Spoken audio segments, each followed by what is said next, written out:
Isn't that wheat pretty? Ignore this little bit right here. The rest of the field looks good.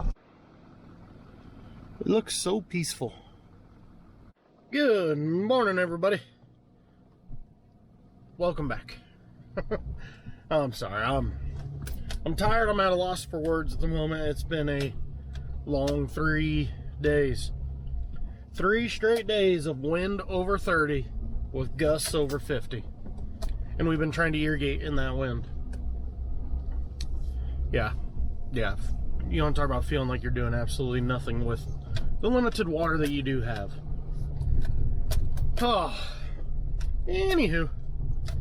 So it's been 3 days of fighting weeds in the ditches like I showed you in the last video, and then trying to figure out how to get the water through the sprinklers onto our field and not onto a field 20 miles away in that wind. One problem we're having, as you can see, this pond is really full, like several feet fuller than we've ever got it. That's because this one pivot in particular is having some trouble running. The rest, we've had the usual hiccups whenever you kind of fire everything up for the year. This one is stumping us because somehow it seems like we're getting air in the system and it's not running properly. We're going to see, with today being calmer, if something changes with that pond and how the water is getting into the pipeline. So there's 2 problems with irrigating this early in the year, which, I mean, it needs to be done, but there's 2 things. One, we get a lot of wind in the spring, a lot of wind. This wind this week was nothing out of the ordinary. In fact, I think we get to do it all over again next week, which is depressing just to think about. 2, cold temperatures. We got down below freezing last night. Out of precaution, we shut off the sprinklers because we knew it was going to be pretty close. They were calling for 26. I think I saw we got down to about 29. 29, we could have left things run. But in shutting them down, this is what we run into. This pond is about a 2 foot away from running over. I mean, it is full. That was the little spillway I just drove through there. But that's why we build our ponds big. There's a lot of ponds around here that they don't have a choice whether it's cold or not. They got to run their sprinkler because they don't have the storage capacity. Granted, this is only a couple weeks out of the year that this is an actual issue, but you know what? It feels really nice to be able to just shut them down, not have to worry about all the ice, and get things done when we can. One thing your insurance specifies on pivots, they do not cover collapse from ice buildup. So if you run it, build up ice on it, and it falls, they're not going to cover that. So we try and make sure we don't have to deal with that unless absolutely have to. Just gotten warm enough, can try and start firing up some pivots. So this one is just about out of water, as you can see. So I'll start, send the command once again using my phone. Let's open up the flush, see if it'll go.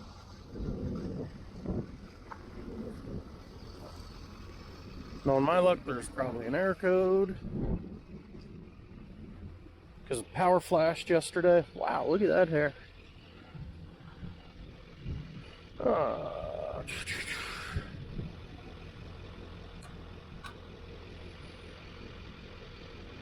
Awesome. Gonna go through all the electrical fun crap that these things have. Oh no, I don't think the command even went through. Let's try that again. Oh, never mind. I see a problem. I see the problem. You gotta hit the little button to tell it to turn the water on. That definitely helps. I heard a noise. There we go.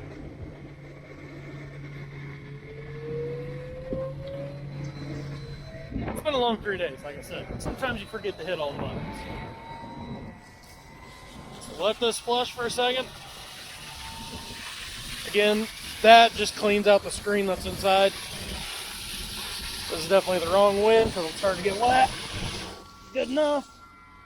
We'll go see if the sprinkler starts. We can go pressured up. I see one nozzle not working, but it's It's too cold. I'm not getting wet. It'll be okay. So this guy, he already ran across, that's the oats I planted from a couple videos back with the drone footage. We already irrigated all this half circle, and because of the wind, we're worried about a crust forming on top, because you get that wet soil and then wind flash drying it, it'll form this super hard crust. We're gonna just run this across as quick as we can, try and just give it a light sprinkle, soften that crust, and hopefully the moats can push through. I'm gonna go see if I can get any other sprinklers up and going yet. Well, that's a new problem. Gotta get that drain fixed. Nice, nice. Is it beer 30 yet? 45 minutes later, pivot number 11 is running. It's kind of right there in that region. But now that we got all the water going, let's go play with fire. This is gonna be fun. Check it out, propane powered flamethrower. Let's go have some fun. So we got ourselves a new farm this year. It's 100% flood irrigated for now, at least. Hopefully by this time next year we'll have one, if not two, pivots put up on it. But for this year, it's ditches.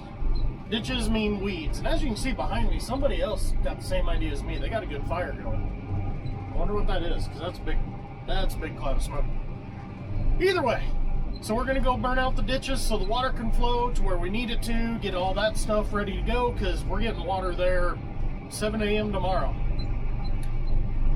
Didn't want to sleep in on a Saturday anyways, right? Yeah. Let's go light something on fire. And we're burning. This is one of the funner and sketchier jobs that we have. It's one of those things that unfortunately has to be done. Aaron and Maddie are back behind me with water trailers, so that way nothing can get out of control. Got a fire line there, a fire line there. It's good stuff.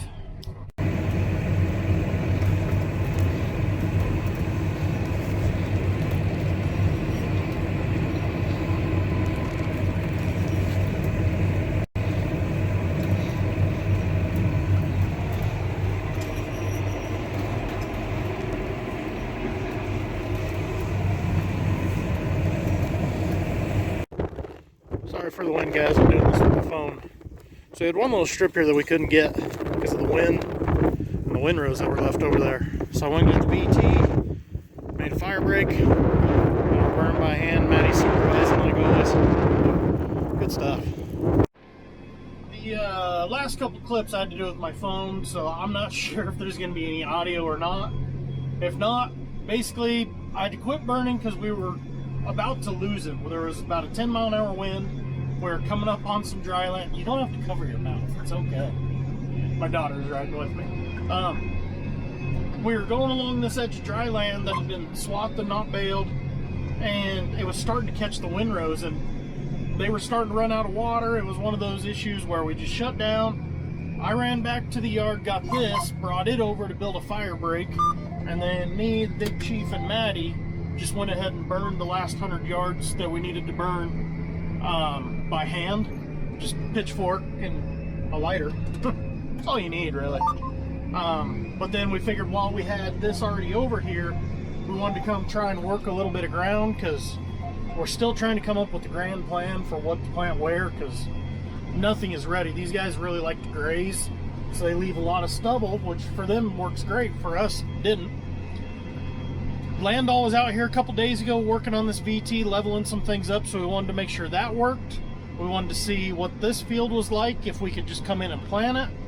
Unfortunately, it's pretty rough, and rough fields don't work that great with flood irrigation. So I'm going to make another pass or two, just kind of get us a spot to where we could plant if it happened to rain. But then I'm going to go get the ditch A, come over, get the ditches ready, because I don't know if I said it, water turns on over here 7 a.m. tomorrow, and then back to the grain drill to keep planting trip where we got water turning on tomorrow as well. Clear as mud, good. Here is where we burned this morning. As you can see, it burned off beautiful. We got a ditch right here in front of me. The big ditch carrying the neighbor's water there, and then I got another ditch over there. Well, now I'm coming along with the ditch A, which is just simply kind of an A-shaped thing you pull in the ground. Makes a nice formed ditch there behind us. I'm just trying to clean out all the debris from burning, a little bit of silt that's built up, and just get it just big enough to carry water. If I make it too big, then it just kind of becomes a real pain in the butt to try and get it to work right. So I'm going to go through. This is ditch 1 of 2, 3, and there's one way over there I can do that they burn the other way. So I got 4 ditches I'm going to go through and just clean them out, get this field and get this entire farm ready to go. This is a prime example of why we got to burn these ditches. So this one had a lot of built up sand and silt from irrigation and weeds all piled together. All that stuff that is stuck in front of the ditch was already in the ditch underground. Oh man, this thing is rough. And as you can see now, it's not doing a very good job in this ditch because of all this trash. So I don't know, when I get to the end I might have to go back a little ways and do this again. But that's why we burn. If you're questioning why burn, you don't need to burn. Yeah, you do.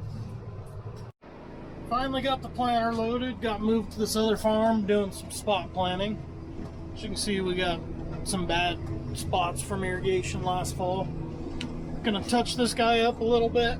It's already 6 o'clock. Yeah, finish this off. Water turns on at that new farm at 7. Just gonna kick back, relax, turn up the tunes. Talk to you guys later.